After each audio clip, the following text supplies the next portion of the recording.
After hearing the new album and becoming a fan, I contacted one of the band members. Said I wanted to make a film about the band and about this album. I think he asked me at some point if I did documentary work. No, I don't. Not the sort of film I usually make. He asked, with some suspicion I think, what do you get out of this? To which I replied something along the lines of that I get to put into context what I think is a great piece of work. So it was arranged that I would drive into Buffalo and meet the band at a sound check before a show they were doing there.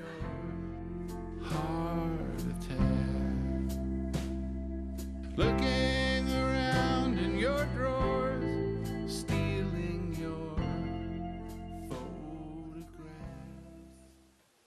The 10,000 Maniacs have a pretty dramatic history, which goes something like this. The band started out in Jamestown, New York, with 6 members and quickly became spearheads of a new wave folk movement that was being led by the band R.E.M, with whom the 10,000 Maniacs would tour. Just before the Maniacs hit it big on the radio, rhythm guitarist John Lombardo left the group and started performing with viola player Mary Ramsey as the folk duo John and Mary. When the Maniacs reached the stratosphere of pop music success, playing presidential inaugurations and such, their lead singer Natalie Merchant left the band to pursue a solo career, leaving the remaining band members at a crossroads. John Lombardo then returned to the group, bringing his folk music partner Mary Ramsey with him to take Natalie's place. The band released 2 albums without Natalie, both with a kind of tentative feel to them. And then, their lead guitarist Robert Buck died in the year 2000. The band disappeared from view more or less. About 10 years since their prior release, they decided to begin work on a new album, minus not only original vocalist Natalie Merchant, not only departed guitarist Robert Buck, but also without John Lombardo, who decided not to continue with the reformed group.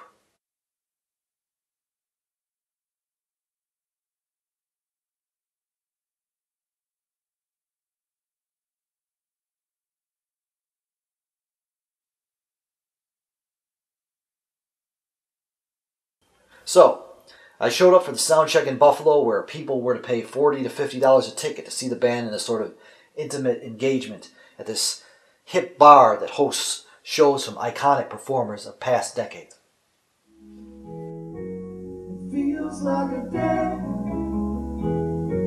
The fight's just beginning. Don't give it away.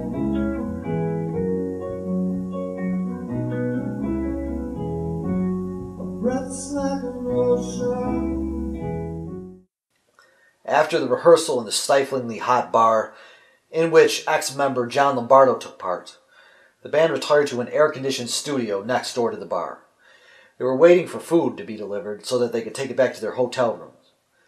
I speedily interviewed each member of the band individually. Although all the interviews were enlightening, they were done on the fly with pretty variable lighting. In the name of quality control, I include mainly portions of reasonably lit interviews done with bassist Steve Gustafson, where he talks about the band's history and influences, and with new guitarist Jeffrey Erickson, where he speaks in depth about Robert Buck. I first discussed the songs on the album with the primary songwriter for this particular album, keyboardist Dennis Drew.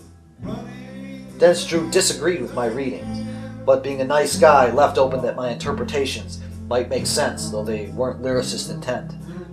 Here's a clip of the only song on the album sung by him.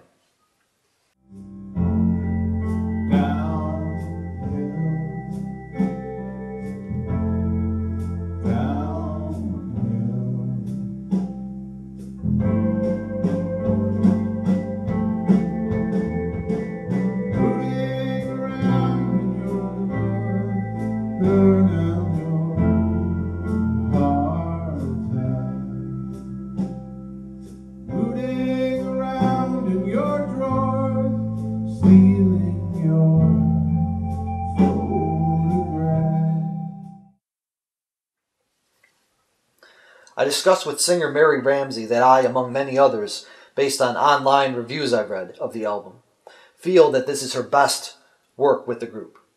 I thought that she now sounded as comfortable with the group as she did sound comfortable on the excellent John and Mary albums. She suggested that part of what I may have been responding to on the new album has to do with the new approach she's taking as a vocalist. In her own words, quote, "There were places where I almost spoke instead of sang, but using the rhythmic pattern of the melody," end quote. Right now, I'm stuck in the middle of this long fight with alcohol. It's my way today.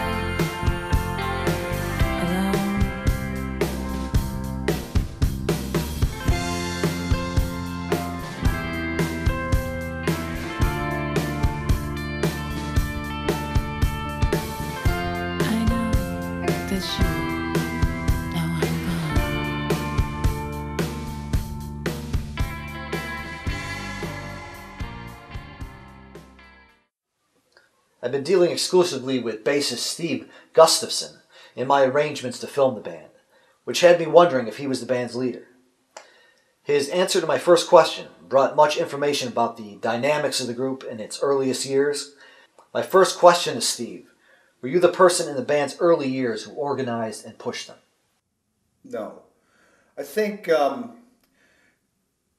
it was when we were still life. It was Dennis and I sort of doing it, and then when John joined and we became 10,000 Maniacs, it was sort of Dennis and myself and John. Dennis booked the gigs, the early tours, and we all just sort of organized the songwriting and rehearsals and making records and stuff like that. We're sort of all involved, but Dennis probably made a lot of the phone calls. He was a student at Fredonia State when we recorded the first two albums there, Human Conflict No. 5 and Secrets of the I Ching. Dennis had been a student there. So, we sort of knew our way around and just sort of, pushed our way into doors and stuff. The other big bands from the area, Rochester's Chesterfield Kings, Buffalo's Goo Goo Dolls, don't seem to take into account in their music local rural culture. That once you're half hour outside of either Buffalo or Rochester, you're in farm country. But the 10,000 Maniacs music does, I feel, and is a better representation of the sound of Western New York as they integrate folk. It does take that into account. So. I think it does, because we did grow up very isolated from pop culture in Jamestown. It took a little longer to, after it got to Rochester and Buffalo, it'd make its way down to Jamestown.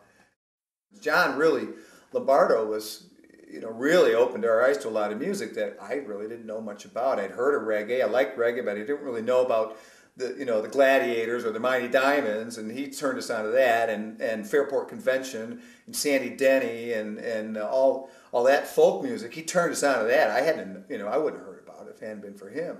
So he was a really big influence on trying to get 5 or 6 people together to come with one developed sound, was really difficult. Natalie, she had her own ideas, and certainly Rob was out there doing his own thing. There was no control on what he was doing. He was just out there, and we just let him go. When I sat down with the new in quotes, guitarist Jeffrey Erickson, I was surprised to find that despite the new album being the first Maniacs release he appears on, he has a long-time connection to the band.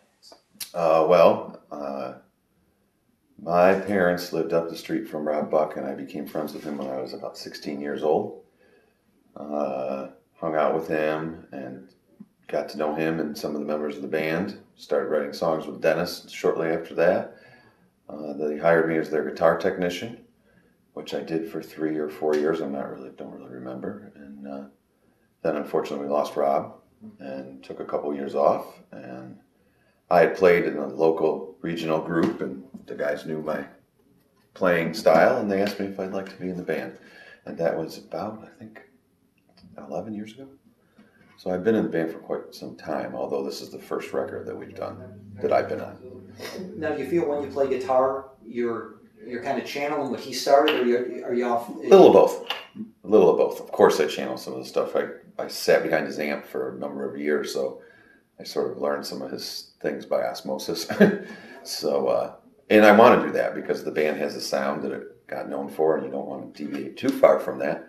Although I can't help but be myself as well. So I just, be myself to a certain degree.